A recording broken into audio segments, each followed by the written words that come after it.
Bom, pessoal, agora vamos resolver um exercício um pouco diferente de estequiometria, né, seguindo sempre os passos aí do algoritmo, tá? Então, deu o exercício aqui, numa estação espacial, emprega-se óxido de lítio. Só mostrando aqui a substância, L2O. Para remover o CO2 no processo de renovação do ar de respiração, segundo a equação. Então, está aqui a reação química. Ele deu os dados aqui de massas molares.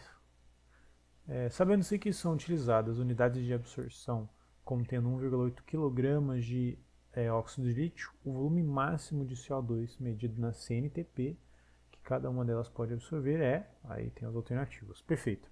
Então vamos lá, começando pelo primeiro passo, vamos balancear a equação química, só que ela já está balanceada. Como eu vejo isso? Aqui o lítio tem 2 nos reagentes, tá? E se você olha aqui nos produtos, tem 2 litros também, então já está balanceado isso aqui, tá? Diretamente no índice da substância. Aqui, olhando para o carbono, tem um carbono nos reagentes e tem um carbono nos produtos, então já está tudo feito. E agora tem um oxigênio aqui, 2 oxigênios aqui, então no total 3 nos reagentes.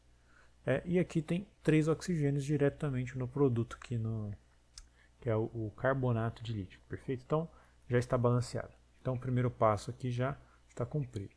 No segundo passo, então, vamos identificar aqui então os dados fornecidos. Então, dados fornecidos. Então, o que ele me deu de dado aqui? Então, já tem as massas molares, né? A gente supõe que isso a gente já tem, né? Se no exercício não dá, está na tabela periódica. Ele me deu aqui esse valor, 1,8 kg. Então, se é quilograma, tem que ser alguma massa. Massa de que ele forneceu? A massa do óxido de lítio. Então, vou colocar aqui massa do Li2O. Ela é igual a 1,8 kg, tá? E agora? O que mais ele me forneceu? Ele me forneceu isso aqui, ó, CNTP. Perfeito? Então, se você já sabe que a CNTP são as condições normais de temperatura e pressão, você já sabe que a temperatura tem que ser 0 graus Celsius, né? O que é equivalente a 273 Kelvin. Nunca esquecer de colocar em Kelvin a temperatura, pelo amor de Deus. E a pressão é 1 atm. E pronto. Ok? Então isso aqui é o que você já tem que automaticamente já perceber, né? Então a sua mente, só de olhar essas letrinhas aí, já no estalar de dedos, lembrar desses dois valores aí de temperatura e pressão. Então o exercício já não deu mais nada de dados, né? Então terminamos essa parte do algoritmo. Só deixa eu escrever aqui bonitinho. Ficou bem torto, tá? Então agora o passo 2 está feito. Vamos para o terceiro, que é identificar as grandezas desejadas. O que o exercício está pedindo, né? Então, ele está falando o seguinte, né? O volume máximo, olha só, volume de CO2 medido na CNTP, que cada uma delas pode absorver, Então, cada uma delas, no caso, se refere-se a essas unidades de absorção, né? Então, o que ele está querendo, né? Esse volume de CO2. Então, esse aqui é o dado desejado. E agora vamos fazer a classificação mais geral desse exercício, né, em relação a, quer dizer, a relação reagente-produto vai ser o seguinte, tá? O dado fornecido é a respeito do óxido de lítio, que é um reagente, só olhar a equação ali. Então é um tipo de reagente, né? E o dado desejado é a respeito do CO2, que também é um reagente aqui na equação, olha só. Então, esse aqui é um exercício de R para R, ou seja, de um reagente por reagente. Ele fornece o dado de um reagente, está perguntando qual que você tem que ser o valor do outro reagente para essa reação acontecer da maneira que falou ali, né? No caso, para a unidade de absorção de lítio ali, absorver o volume máximo de CO2. Tá? E agora vamos classificar a respeito do gênero dos dados envolvidos, né? Então, o dado fornecido, que é o reagente ali, o lítio, ele é o quê? Ó, se você olhar ali é massa de lítio. Então é um exercício de M. E o dado desejado é volume de CO2. Então é de M para V. Tá? A gente vai ter que usar na lei de Proust e lembrar A gente vai ter que relacionar o número de mols aqui com massa e depois o número de mols com volume. Aqui, olhando esse tipo de exercício, você já vai ficar esperto que quais são as relações que a gente vai ter que substituir, tá?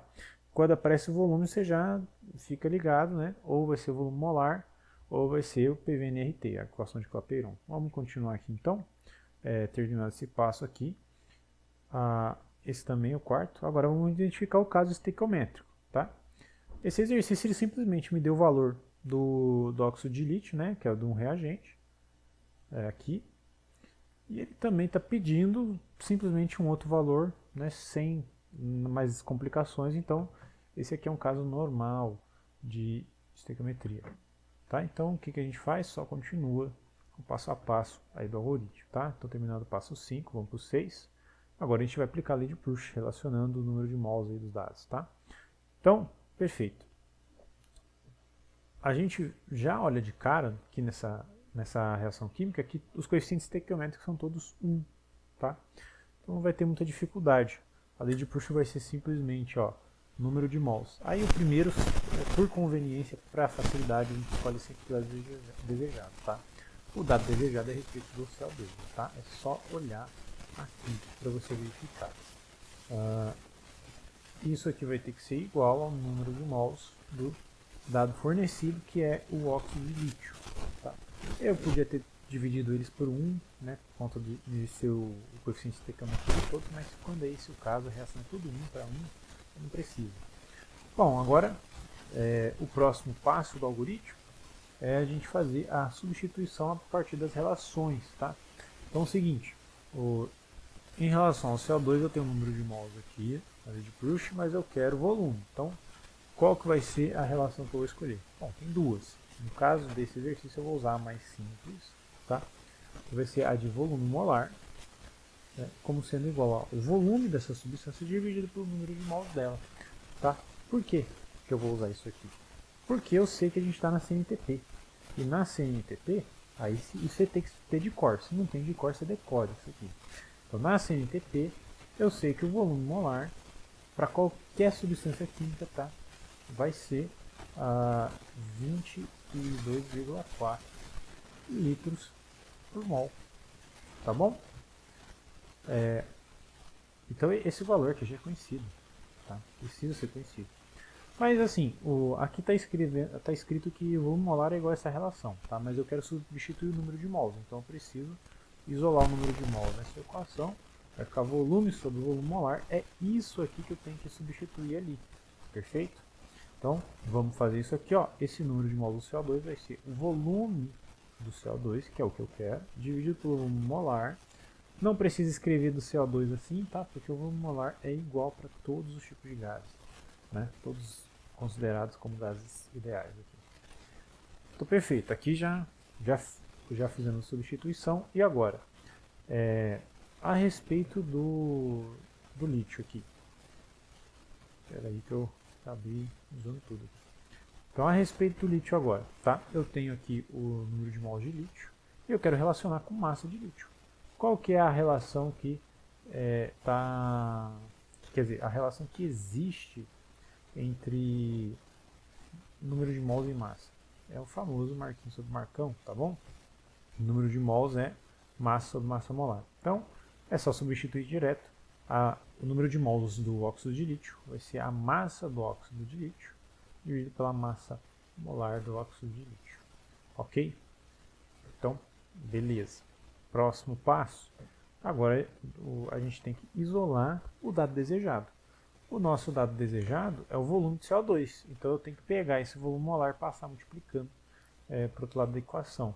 Então a gente vai ter que o volume de CO2 vai ser igual a massa do óxido de lítio sobre a massa molar do óxido de lítio,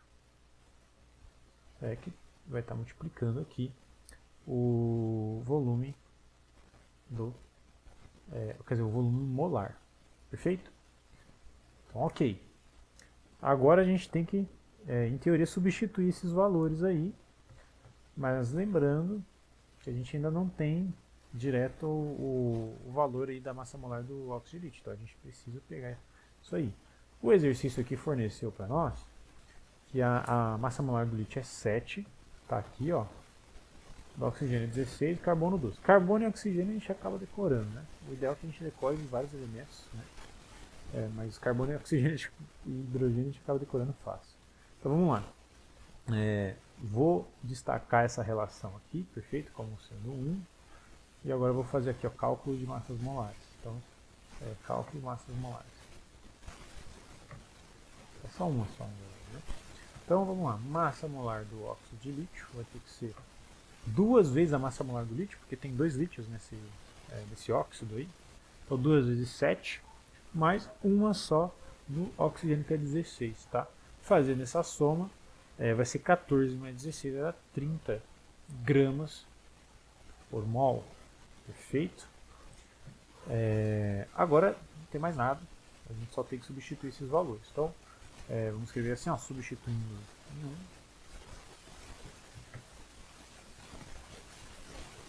Substituindo em 1. Nossa, circulei bem feio. A relação que a gente tem ali em cima, então o volume do CO2, estava sendo isso aqui,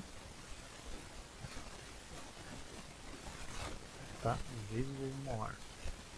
Então vamos lá, a massa do óxido de lítio, a gente tem que voltar aqui no dado inicial, ele falou, ó, que é 1,8 kg. Então vamos substituir aqui a 1,8. Está dividindo aqui a massa molar, 30 gramas por mol, perfeito? E o volume molar, como está na CNTP, é 22,4, tá? litros por mol. Agora a gente tem que fazer uma conta da maneira que der, né? Eu já vejo aqui que tipo, tem um 18 aqui múltiplo de 3, né? Então eu posso tentar simplificar dessa maneira aqui, ó. Dividido por 3 vai sobrar 10 aqui, eu divido por 3 aqui também, vai dar 0,6. Ok? Eu posso dividir por 2 de novo, vai dar 5 aqui. Aqui, se eu dividir por 2, vai dar 0,3. Tá? Para eu conseguir dividir por 5, eu vou aproximar esse 22,4 para 22,5, tá bom? Que aí eu já consigo fazer uma divisão um pouco mais exata. Então aqui vai sobrar 1, se eu divido isso aqui por 5, vai sobrar deixa eu ver, 4,5, ok? E agora basta multiplicar esses dois aqui e a gente vai ter um resultado aproximadamente igual a, deixa eu ver, vai dar 15, vai 1, 12 com 1, 13, então vai dar um 3,5, mas tem duas vírgulas, então vai dar 1,35 aqui, tá? Só deixa eu escrever bonitinho. Então, 1,35, tá? Mais 1,35 o quê? Se você acha que a resposta é litros, não é. Está errado aqui, tá? Vamos fazer a análise dimensional para ver. Como que a gente faz? A gente pega a nossa expressão imediatamente antes de substituir os valores, que é essa daqui, ó, e vamos trocar pelas unidades de medidas usadas, tá? Então, a grandeza aqui do volume de CO2 vai ter que ser, ó, a massa do lítio aqui em cima foi medida em quilogramas, então quilogramas, tá? A massa molar, está dividindo aqui do óxido de lítio, foi dada em gramas por mol menos 1, tá? O volume molar, está multiplicando, então vezes, o volume molar ele é dado em litros por mol, ou seja, vezes mol menos 1. Então agora eu posso simplificar algumas coisas aqui, ó. Já que a gente já vê que o grama cancela com grama, o mol menos 1 cancela com mol menos 1, sobrou o quê? Sobrou o quilo, que é o fator de escala, que é 1000, e sobrou o litro. Então, no fim das contas, o nosso resultado final aqui em cima foi dado em quilolitros. Tá? Peraí, esse K tem que ser menor. Ele é um K minúsculo. Então, quilolitros, perfeito? Isso aqui, se você multiplicar por 1000, você vai ter em litros. Então, seria 1.350 litros. Ok? Então, muito esperto nisso aí. Tá? Tem que levar em conta que a massa não estava em gramas, estava em quilogramas. Né? Outra maneira de você resolver esse exercício você ter pego a massa e a transformado em gramas desde o início para vocês depois fazer a substituição tudo certinho, o resultado da bateria, tá? Mas eu prefiro muito mais fazer a análise dimensional durante a resolução do exercício, que não tem erro, já acho certinho quais são as unidades medidas e transformo, tá? Então tem que ser próximo de 1.350 litros o nosso resultado. Então veja só que esse aqui, a alternativa B, ó, é o mais próximo, 1.344 litros, né? Então veja, né, a gente nem precisava fazer uma divisão tão exata assim, ficou só 6 litros de diferença, né? Que com certeza não dá espaço para nenhuma dúvida de qual é a alternativa correta. Beleza? Então esse exercício aqui para ilustrar bem como que a gente usa uma relação de volumétrica aqui nessa equação, tá? Um caso simples, né? CNTP, então volume molar direto. Perfeito, pessoal? Isso aí.